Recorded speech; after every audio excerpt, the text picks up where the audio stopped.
Estamos de volta ao vivo com Sergipe no ar, 8 horas 7 minutinhos. E agora tem notícia, viu? A polêmica sobre a reforma trabalhista continua. A partir de hoje, perde a validade a medida provisória que alterou alguns pontos polêmicos da reforma trabalhista. Isso porque o Congresso Nacional perdeu o prazo para transformar essas modificações em lei. Acompanhe os detalhes com o repórter Evenilson Santana. Com o fim da medida provisória, gestantes que trabalham em ambiente insalubre não serão mais dispensadas da atividade, a não ser que o local ofereça um risco muito grave. Eu acho um absurdo, né? Por quê? Porque é um direito que nós temos. Mas agora só com alto grau de risco. Quem que vai julgar essa gravidade, senhora? O médico. Se ele disser que não, pode trabalhar mesmo sendo num ambiente insalubre. Aí é difícil, né? Quem vai dar esse parecer de que ela realmente é grávida ou não? Se o sistema de saúde nem funciona, quem vai dar esse grau de gravidade se você não tem como realmente avaliar? Esta é só uma das alterações da reforma trabalhista, das que estavam condicionadas à medida provisória do governo federal antes da propositura ser aprovada no Senado em novembro do ano passado. Segundo este advogado, especialista na área, esta foi a alternativa encontrada pelo Congresso para que a reforma passasse. Quando da reforma trabalhista, alguns pontos ficaram controversos no Senado. Visando resolver essa questão para não atrasar a aprovação da reforma, o Congresso aprovou fazendo algumas ressalvas. E essas ressalvas, pela negociação feita, seriam editadas por medida provisória. Só que a medida provisória tem limite de tempo, tem um certo tempo de vigência, devendo ser editada em lei posteriormente. E não aconteceu isso.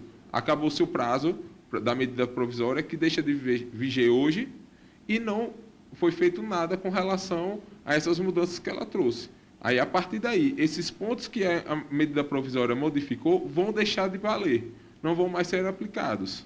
Aí vai voltar a valer a lei antiga, que foi a lei proposta na integralidade pela reforma trabalhista. Outra mudança considerada importante com o fim da medida é com relação à jornada de trabalho de 12 por 36 horas. Com a medida, esta condição era oferecida apenas aos profissionais da saúde. Agora, qualquer trabalhador de qualquer área pode negociar isso com o patrão. Um ponto que também sofre modificação é quanto ao direito material do contrato de trabalho. A reforma iria se aplicar a todos os contratos, inclusive aqueles firmados antes da vigência da reforma. Com o fim da medida provisória, isso para e a reforma trabalhista só passa a ser aplicada aos contratos firmados a partir da sua vigência. Aos que foram firmados antes da sua vigência, não vai ser aplicada quanto aos pontos dos direitos materiais. Nesta manhã, o governador Belivaldo Chagas vai empossar novo superintendente do Hospital de Urgências de Sergipe, USE, Darcy Tavares Pinto. A repórter Aline Aragão está lá ao vivo e traz detalhes para o nosso Sergipe no ar. Bom dia, Aline. Muito bom dia, Tamiris França. Bom dia você que assiste ao Sergipe no ar. Pois é, Tamiris, muita expectativa aqui para a posse do doutor Darcy Tavares Pinto. Muita gente aqui esperando. O governador Belivaldo Chagas ainda não chegou, mas a qualquer momento vai começar a solenidade de posse. Mas eu quero conversar primeiro com o Luiz Eduardo, que está aqui ao meu lado, Luiz Eduardo Costa, que era o que exercia esse cargo de superintendente, mas ele continua na pasta, na Secretaria da Saúde, como secretário adjunto. Então o trabalho continua. Bom dia. Continua, vamos dar total apoio ao novo diretor do USE, como sempre demos, e agora vou trabalhar mais próximo ao secretário de Saúde, assessorando mais diretamente, 24 horas ao dia, presente na Secretaria de Saúde. Quero agradecer a sua participação. Vou conversar com o secretário Almeida Lima, que também já está aqui, esperando o governador. Então, eu estou correndo, viu, Tamires? Porque o governador pode chegar a qualquer momento, aí vai todo mundo entrar para a solenidade, já está aqui na expectativa. Secretário, como é que o senhor avalia a saída do Luiz Eduardo, que é uma pessoa de sua confiança, é o secretário adjunto, ele ficou esse tempo todo, fez um excelente serviço aqui, um excelente trabalho à frente do USE, como superintendente do USE, e hoje ele deixa, mas continua ao seu lado. Como é que o senhor avalia essa saída dele, essa substituição? Bom dia. Olha, é um reforço da equipe, ou seja, o Luiz se dividia muito entre o USE e a secretaria, e agora o doutor Darcy vem para cá, recebe todo o apoio da secretaria, mas nós passaremos a contar lá mais próximo, 100%, digamos, da sua atividade, junto à secretaria, ao secretário, desenvolvendo os projetos que nós já iniciamos há algum tempo e que, por certo, terão continuidade. Era essa a minha pergunta. Esses projetos, né? O senhor iniciou uma série de projetos na pasta, na secretaria, mas aqui também no hospital. Esses projetos, como reformas, mudanças aqui dentro do hospital, esses projetos continuam?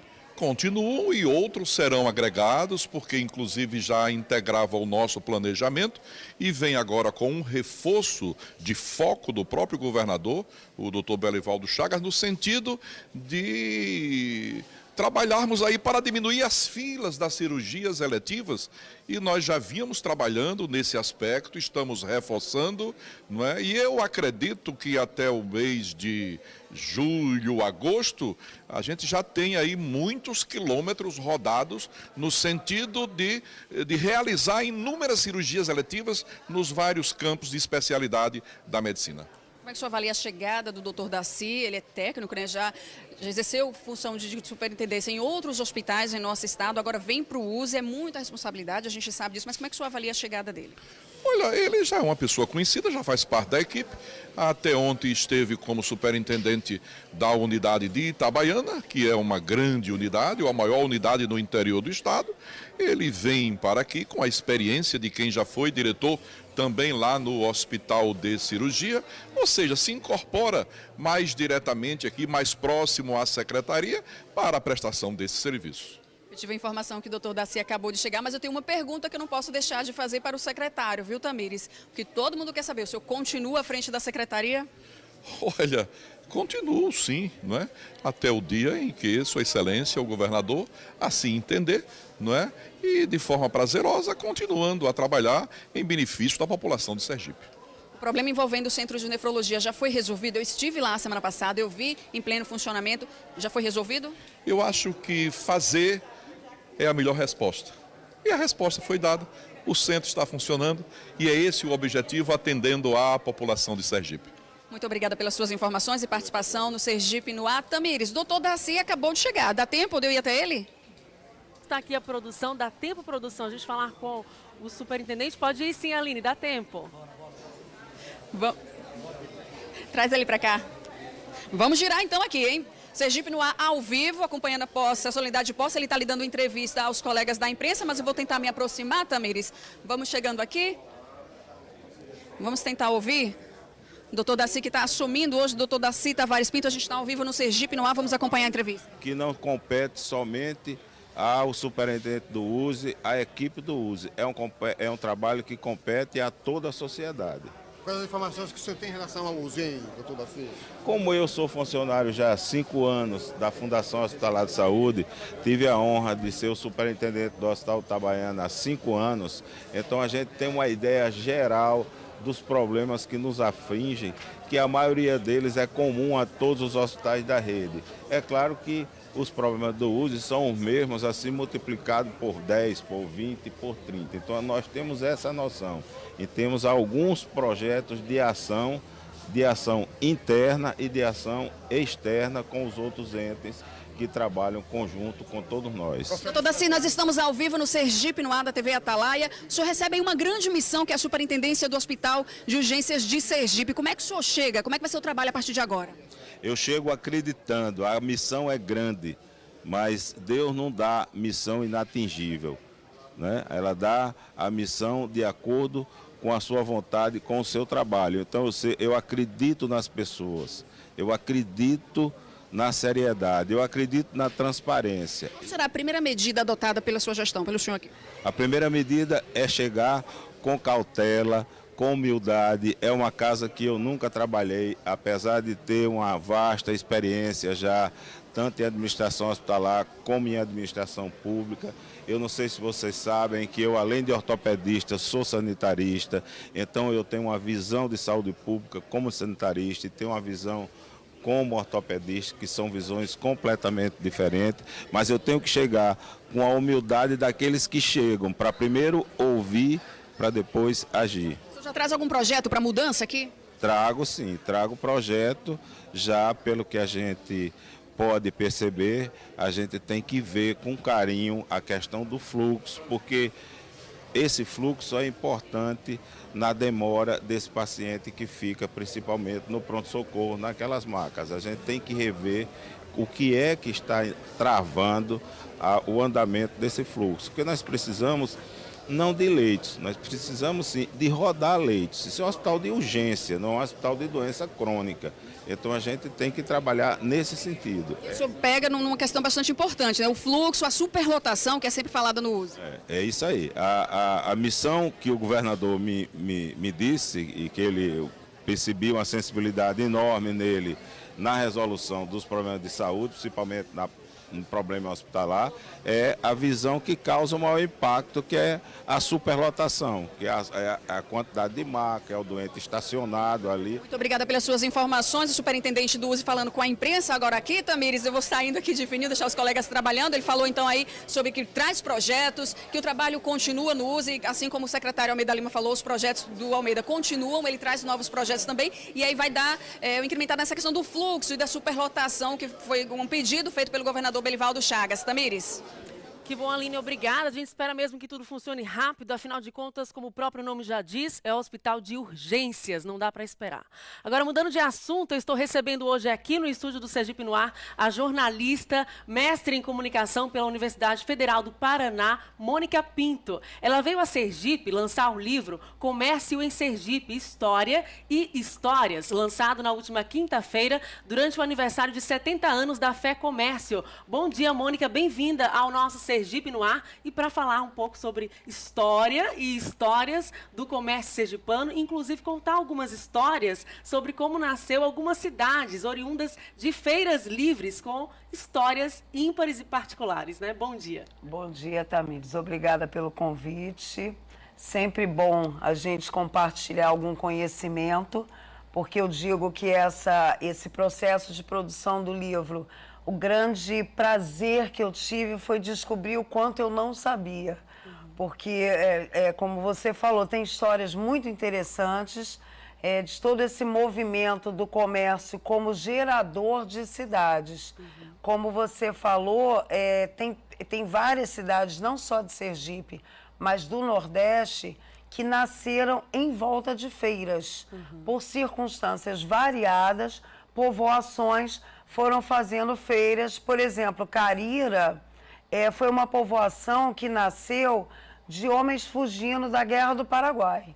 Eles não queriam ser obrigados a lutar na Guerra do Paraguai, então eles foram se unindo ali, saindo de Itabaiana, numa região onde depois foi nascendo uma feira, e para já suprir aquela população. E ali se transformou posteriormente, depois de muito tempo, na cidade de Carira. Olha aí que bacana. A gente quer aproveitar e mandar um grande beijo para todos os telespectadores de Carira, mas tem histórias também de Canhoba, de Feira Nova, de Itabaiana, vários municípios. Inclusive, mostra para a gente o livro para os telespectadores visualizarem. Ela trouxe aqui para a gente ver. É um livro bastante ilustrativo, remonta justamente fotos, histórias, relatos. Vamos dar uma folheadinha, vamos ver se a gente consegue folhear enquanto você vai falando, né? Tem história de Feira Nova também, que é uma história bem interessante. Feira Nova, a motivação foi diferente também, porque, como eu falei, algumas cidades, algumas povoações passaram a ter suas feiras mais fortes por motivações diferentes. Carira foi a Guerra do Paraguai e Feira Nova foi o medo do cangaço, porque as pessoas que iam fazer feiras tinham uma pequena povoação e aquelas pessoas iam fazer as suas feiras nas sedes do município de Glória e de Dores. E com o medo, quando o cangaço foi se instalando, as pessoas ficaram com medo desse deslocamento. Então, elas começaram a produzir, a se organizar de modo a que suas demandas fossem supridas ali mesmo. E aquilo ali se tornou uma grande feira. E foi Feira Nova. Olha lá, vamos lá na Feira Nova. E acabou dando nome à cidade de Feira Nova, que essa tem feira no nome mesmo. Mas esse fenômeno ele é bastante comum no Brasil e, sobretudo, no Nordeste. De feiras, como eu falo no livro, feiras literalmente gerarem cidades. Que gera-se renda, gera-se emprego, automaticamente as feiras geram também desenvolvimento, além de contar um pouquinho essas histórias, né, de como surgiram algumas feiras que deram origem às cidades, algumas cidades do nosso Sergipe. Também ela traz no livro alguns relatos de empresários sergipanos que começaram a empreender desde muito cedo, né, em funções muito simples, como engraxates, ou até mesmo ainda criança, vendendo histórias em quadrinhos, e foi aprendendo o conceito de empreendedorismo, é isso? Sim, porque a primeira parte do livro que é a que a gente chama de história, por isso que é história e histórias, porque a primeira parte é mais historiográfica mesmo, e a segunda parte são entrevistas com 25 empresários e empresárias.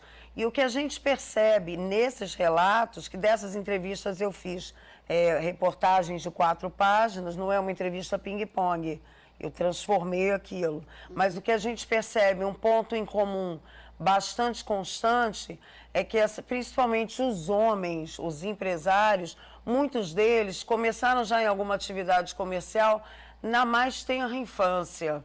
Era gente que ia com os pais para a feira e já pegava uma coisa diferente, já saía vendendo, engraxates. Já aprendia a lidar com o público, já aprendia a conquistar a clientela. Exatamente. Né? Tem um empresário, eu não vou citar nomes porque seria injusto, porque são muitos, mas tem um empresário que eu acho muito divertido, que ele vinha para Aracaju visitar uma parte da família, e ele comprava revistas em quadrinhos, e quando ele voltava lá para a cidade de origem dele, ele vendia para os primos. Porque aí já tinha lido, né? Então gerava dinheiro com aquelas revistas. Isso é um espírito empreendedor, assim, inato, né? Porque uma criança que compra os quadrinhos e vai abastecer os primos no interior, você vê que a atividade de comprar e vender já estava ali realmente no sangue dele, né? E tem muitas histórias muito interessantes. O que me marcou muito é que são histórias de muito trabalho, sabe?